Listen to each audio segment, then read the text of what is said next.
You're not losing because you're weak. You're losing because you think being good is enough. Let me show you something that will make you uncomfortable. Right now, someone in your life is using your decency against you. They know you'll give them the benefit of the doubt. They know you'll wait before pushing back. They know you'll assume good intentions until it's too late, and they're counting on it. This isn't about being paranoid. This is about being awake. Carl Jung said something that changes everything once you really hear it. He said, "The world will ask you who you are, and if you don't know, the world will tell you." Read that again. When you don't know your own boundaries, other people set them for you. When you don't know your own worth, other people price you. When you don't know where you stand, other people move you around like furniture. Right now, you're giving away information every single day. The way you respond when someone crosses a line. How long you stay quiet when something feels wrong. How many chances you give before you finally speak up. How quickly you forgive without seeing change. All of that is data, and people who play dirty are excellent at reading data. They're not smarter than you. They're not stronger than you. They've just stopped pretending the world runs on fairness. While you're wondering if you're being too sensitive, they're 3 moves ahead. Machiavelli wrote The Prince in 1513. Not for regular people, for rulers who were trying to survive in a world where one mistake meant exile or death. The book wasn't about how to be evil, it was about how to see clearly when everyone around you is lying. He said, "Everyone sees what you appear to be. Few experience what you really are." That sentence is a warning and a strategy at the same time. People judge you by what they see on the surface. Your hesitation, your politeness, your need to be understood. They don't know what's happening inside your head. They don't know your plans. They don't know your limits until you show them. And here's the key. You've been showing them too early. You defend yourself the moment you feel attacked. You explain yourself the second someone questions you. You try to fix tension before you even understand where it's coming from. That's not strength. That's reaction. And reaction is predictable. Predictable is controllable. The people who play dirty don't react. They observe. They wait. They collect information while you're busy trying to be understood. Then when they finally move, you're caught off guard because you were explaining while they were positioning. Now, before we go further, I need you to understand what this video is not. This is not about becoming cold. This is not about lying or cheating or treating people like enemies. This is not about turning into the person who hurt you. THIS is about something deeper. This is about building a mind sulfur monoxide clear, so grounded, so self-aware that manipulation slides off you like water off stone. Jung also sighed, until you make the unconscious conscious. IT will direct your life, and you will call IT fate. Most people are being controlled by programs they don't even know are running. Childhood wounds, old fears, the need to be liked, the fear of being alone. The belief that if you're just nice enough, people will be nice back. These are unconscious patterns. And people who play dirty can see them from across the room. They know who needs approval. They know who avoids conflict. They know who will sacrifice their own needs to keep the peace. And once they know that, they have a map. A map of exactly how to get what they want from you. So here's what we're going to do in the next 15 minutes. I'm going to show you 10 principles. Not tricks. Not hacks. Principles. Deep psychological truths that Jung, Marcus Aurelius, and Nietzsche all understood truths about how power actually works. When you strip away the fairy tales, these aren't theories. These are patterns that show up in every office, every relationship, every negotiation, every conflict you'll ever face. And once you see these patterns, you can't unsee them. You'll start noticing when someone is testing your boundaries versus when they're actually asking a question. You'll feel The difference between healthy conflict and calculated pressure. You'll recognize when someone is confused versus when they're pretending to be confused to make you explain yourself into a corner. Awareness is the first weapon, and it's the only one most people never pick up. Epictetus was a slave in Rome, literally owned by another person, and he became one of the greatest philosophers in history because he understood one thing.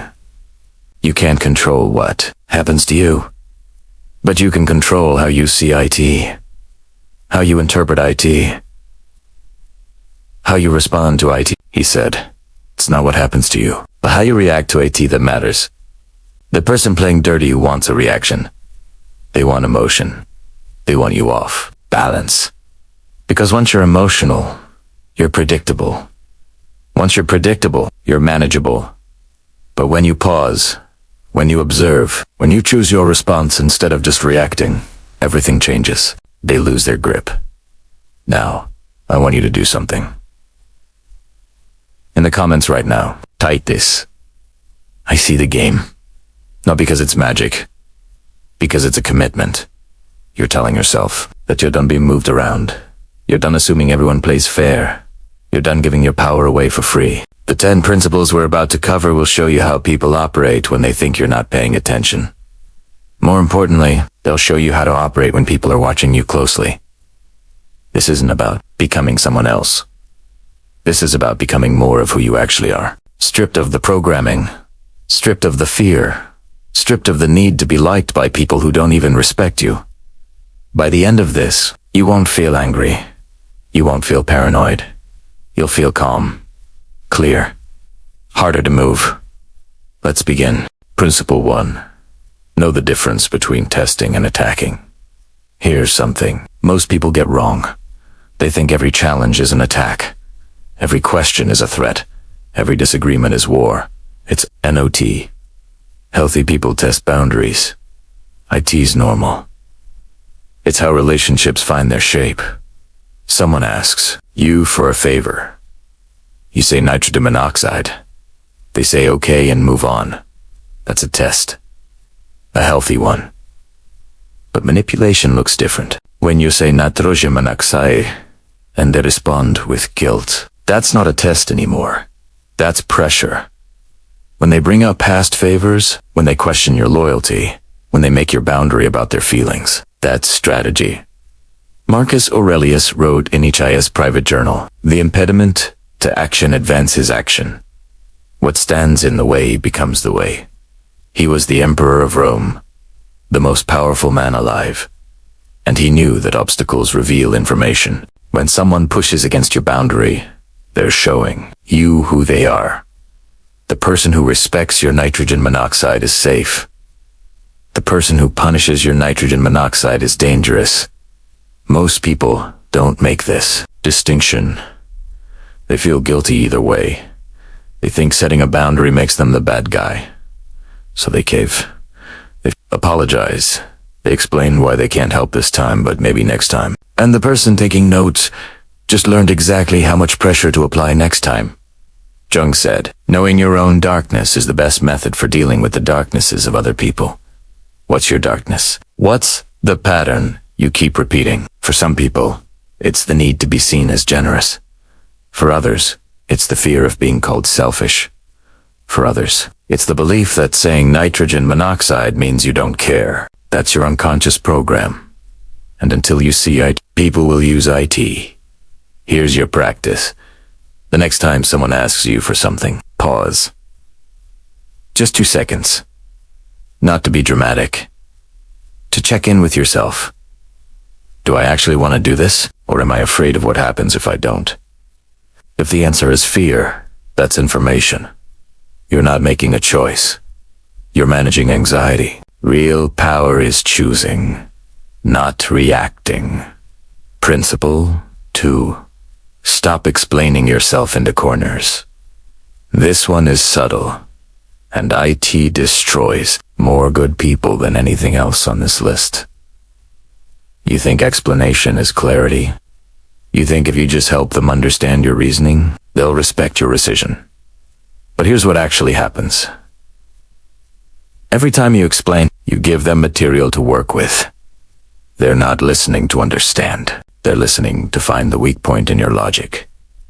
The moment you say, I can't help because I have to do X, they'll either solve X for you or minimize IT. That won't take long. You can do both. Now you're stuck, because you gave them a specific reason.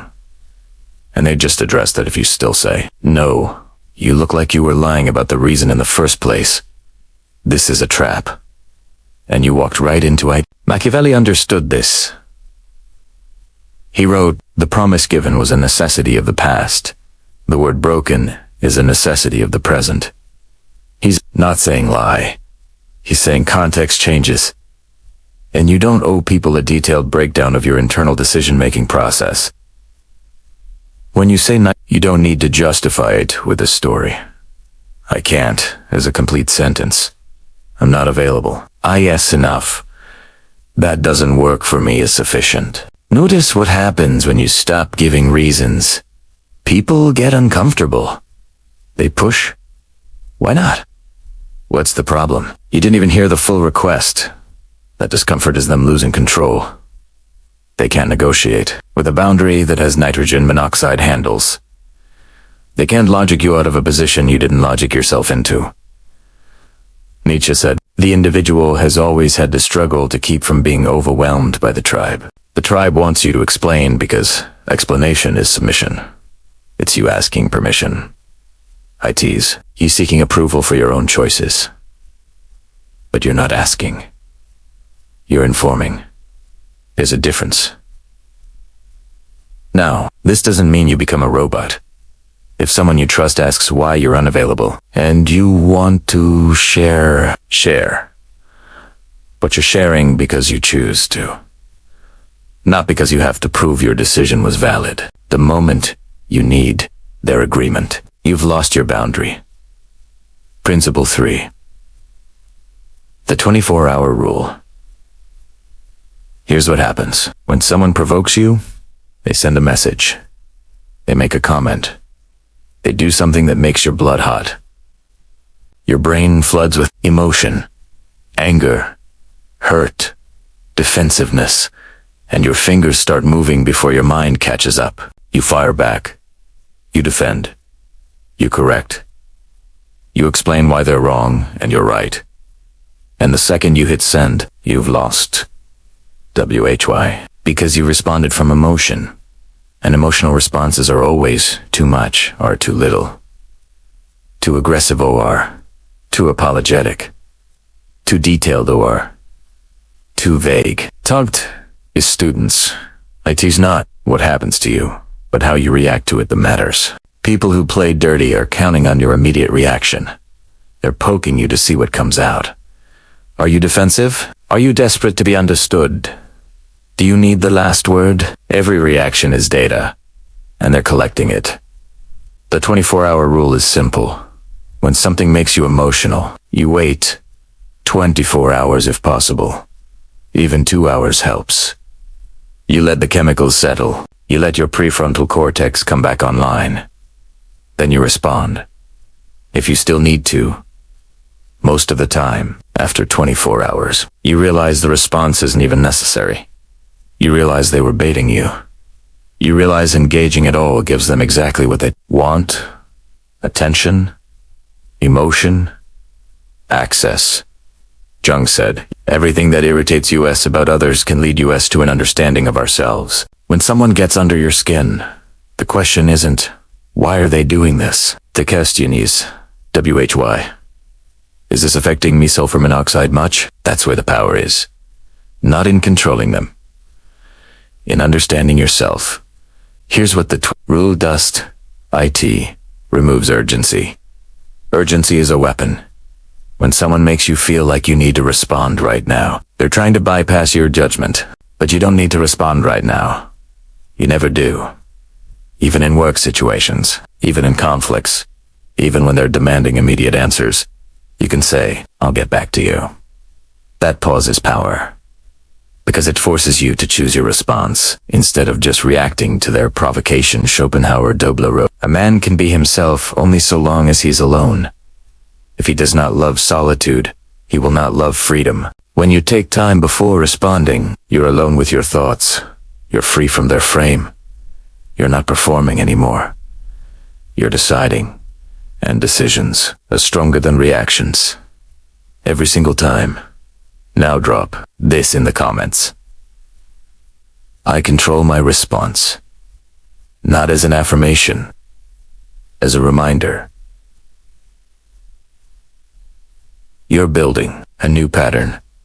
One where you stop being hijacked by other people's timing. Principle 4. Watch what they do when you go quiet. Silence is not empty. Silence is a test. And most people fail it. Within seconds. Here's what happens. You stop filling the space. You stop rushing to fix tension. You stop offering explanations or reassurances. You just go quiet. And the other person panics. They start talking more. They start explaining themselves. They start offering things you didn't ask for. They reveal their actual priorities. They show you what they really want. All because you stopped giving them feedback. Robert Greene wrote, when you force the other person to act, you control the situation. But forcing doesn't mean pressure. IT means removal. You remove your attention. You remove your reaction. You remove the thing they're used to getting from you. And they scramble to fill that gap. This is how you learn who people really are. Not by what they say, by what they do when you stop performing your usual role. Friend who only calls when they need something will disappear when you stop being available. Coworker who takes credit for your work will get uncomfortable when you stop volunteering information. The person who guilt trips you will escalate when guilt stops working. All of that is information. Information you only get when you stop reacting automatically. Jung taught that we all wear masks. He called it the persona, the face we show the world. But beneath the mask is the shadow, the parts we hide, the real motives, the real fears. Silenced forces the shadow into the light. When people can't predict your response, they stop performing. They stop managing their image. They show you what's actually driving them. And once you see that, you can't unsee IT now. Here's the part people mess up. They use silence as punishment. They give the cold shoulder. They ice people out to make them suffer. That's not what this is. This is observation. You're not trying to hurt them. You're trying to see them clearly. There's a difference. When you use silence strategically, you're calm.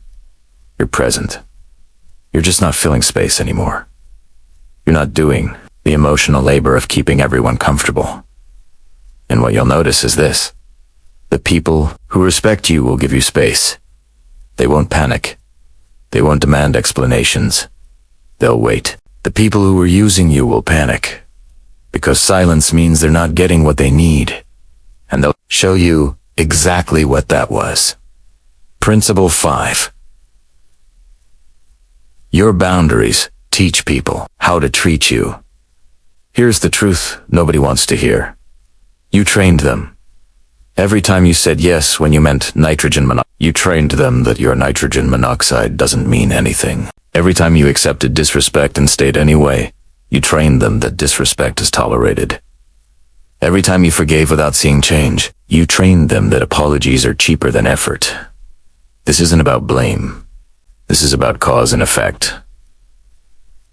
Hobbes wrote, "Covenants without the sword are but words, and of nitrogen monoxide strength to secure a man at all. A boundary without enforcement is just a wish."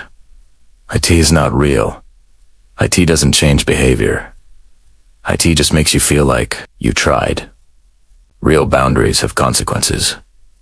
Not punishments. Consequences. If someone repeatedly disrespects you, the consequence is distance. Not drama, not lectures, not explanations. Whose distance? If someone keeps breaking promises, the consequence is you stop trusting their promises. You stop organizing your life around their word. If someone keeps crossing a line, the consequence is the relationship changes. Maybe IT ends. Maybe IT becomes more formal.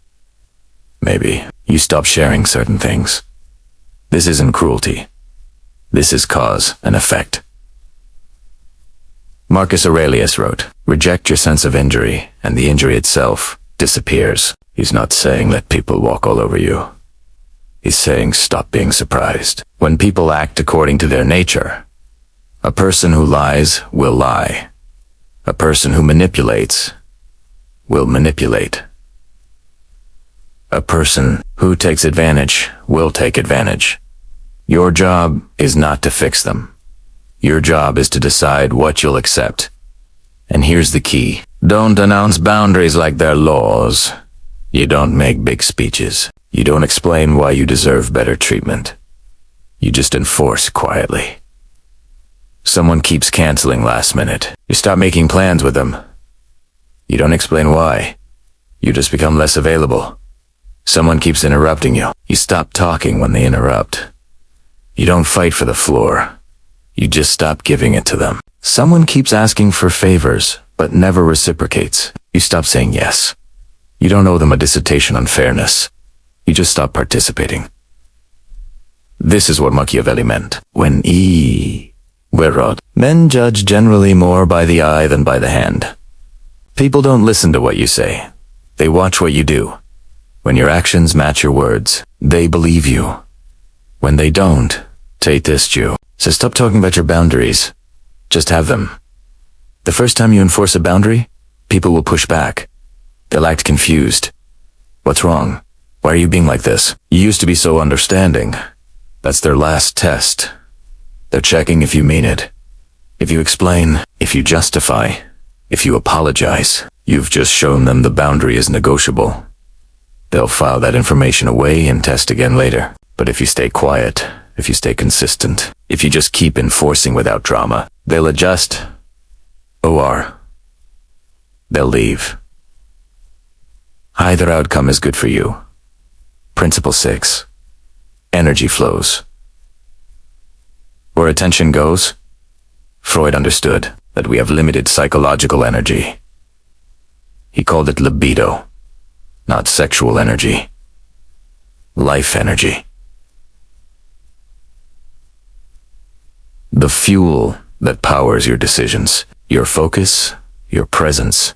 Most people leak this energy everywhere. They're worried about what someone said 3 days ago. They're replaying an argument. They're imagining future conflicts. They're trying to figure out why someone doesn't like them. All of that is energy. Energy that's not available for your actual life. People who play dirty know this. They keep you thinking about them. They keep you reactive. They keep you defending, explaining, wondering, worrying. And while you're doing that, they're moving forward. Epictetus taught, don't explain your philosophy. Embody it. Stop spending energy on people who drain you. Stop trying to make people understand you, who have nitrogen monoxide intention of understanding. Stop defending yourself to people who've already decided who you are. That energy is yours. Protect IT like IT's the most valuable thing you own. Because it is. Drop this in the comments. I protect my energy. Principle 7. Consistency is predictable. Predictable is controllable. Here's something that sounds wrong but works. You need to be less consistent. Not unreliable. Not chaotic. But less readable. When you respond the same way every time, people learn the pattern. They know exactly how long you'll tolerate something. They know what triggers you. They know when you'll cave. That's not strength. That's predictability. Machiavelli wrote, "Whosoever desires constant success must change his conduct with the times." The world changes, people change, situations change. If you stay the same, you're easy to outmaneuver. This doesn't mean you change your values. Your core stays the same, but your expression varies. Sometimes you engage, sometimes you don't. Sometimes you're available, sometimes you're not. Sometimes you address something directly. Sometimes you let it slide. This variation keeps people uncertain. Not afraid, uncertain. And uncertainty makes people careful. When they can't predict your response, they stop testing as much. They stop pushing boundaries. They stop assuming they know where you stand. Jung talked about the importance of the trickster archetype. The part of the psyche that disrupts patterns, that refuses to be pinned down, that keeps things flexible. You need that energy. Not to manipulate, to protect yourself from manipulation. Because the moment you're completely predictable, you're completely manageable. Principle 8. The power of selective withdrawal. You don't need to fight every battle. In fact, fighting every battle guarantees you lose the war. Some things deserve your energy. Most things don't. The person who responds to everything looks reactive. The person who chooses their battles looks strategic. Marcus Aurelius asked himself every morning, am I going to let another person's bad behavior dictate my inner peace? Most of the time, the answer was nitrogen monoxide. Not because he was weak, because he understood cost. Every engagement costs you something. Time, energy, focus, peace of mind. The question is not, can I win this? The question is this worth what it's going to cost? Most of the time, I tease not. Someone makes a snarky comment. You could correct them. Or you could let it hang in the air like the petty thing it is. Someone tries to bait you into an argument. You could defend yourself. Or you could deny them the satisfaction of your reaction. Someone spreads a rumor about you. You could set the record straight. Or you could let your actual life speak louder than their words. This is not weakness. This is economy of force. Nietzsche wrote, the snake which cannot cast its skin has to die. As well, the minds which are prevented from changing their opinions, they cease to be mind. You need to be willing to shed old patterns. The pattern of needing the last word. The pattern of needing to be right. The pattern of needing everyone to understand your side. Those patterns are expensive, and they don't serve you. Selective withdrawal means you show up fully where it matters, and you ghost where it isn't. You don't announce IT. You don't explain IT. You just quietly stop feeding what's not feeding you. And here's what happens. The people who matter notice. They adjust. They respect the boundary. The people who don't matter make noise for a while. Then they move on to someone else. Either way, you've reclaimed your energy. Principle 9. Master the frame or live in someone else's. Every interaction has a frame, a context, a set of unspoken rules about what's happening and what matters. When someone plays dirty, they're trying to control the frame. They're trying to make the conversation about what they want it to be about. They make IT about your tone instead of their behavior. They make IT about your reaction instead of their action. They make IT about your sensitivity instead of their disrespect. This is frame control, and most people don't even realize it's happening. Robert Greene wrote, the key to power is the ability to judge who is best able to further your interests in all situations. But before you can judge who serves your interests, you need to know what the interaction is actually about. If someone crosses a boundary and then makes the conversation about why, you're overreacting. They've controlled the frame. Now you're defending your emotional state instead of addressing their behavior. That's a loss. Even if you win the argument, Jung said, one does not become enlightened by imagining figures of light, but by making the darkness conscious. The darkness here is the hidden agenda, the unspoken goal, the real reason for the interaction. When you can see what someone is actually trying to do, you stop playing their game. You either reframe the conversation or you exit it. Example, someone says, wow, you're so sensitive. Frame 1, you're the problem. Your reaction is inappropriate. Reframe. Interesting that you focused on my reaction instead of what you said. Now the frame is different. You're not defending your sensitivity. You're highlighting their deflection. That's power, not loud power, structural power. When you master the frame, you control what the interaction is about. You control what gets addressed. You control what matters. And when you can't master the frame, you exit. You don't stay in conversations where the foundation is already tilted against you. You don't try to win arguments where the rules are designed for you to lose. You just leave nitrogen monoxide. Drama nitrogen monoxide. Explanation. Bluatia.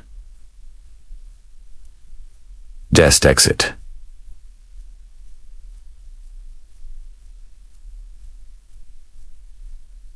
Ravaduz 10. The final integration. Become the person they can't figure out. Here's the ultimate truth. Most dangerous person in any room is not the loudest. Not the most aggressive. Not the most confident. It's the person. WHOSE. Full capacity remains unknown. When people can't read you, they become careful. When they can't predict you, they hesitate. When they can't manipulate you, they move on. This doesn't happen by accident. It happens by design. You stop oversharing, you stop performing. You stop trying to make everyone comfortable. You stop explaining your decisions. You stop seeking approval. You become an observer instead of a performer. Machiavelli's final lesson was this. It is better to be feared than loved, if you cannot be both. But here's what people miss. He's not talking about terror. He's talking about respect. When people respect your boundaries, your time, your energy, your word, they treat you differently. Not out of fear. Out of recognition. Te recognisa, that you're not available for games. You're not available for manipulation. You're not available for disrespect. And that recognition protects you more than any argument ever could. Jung's final teaching was individuation. Becoming fully yourself.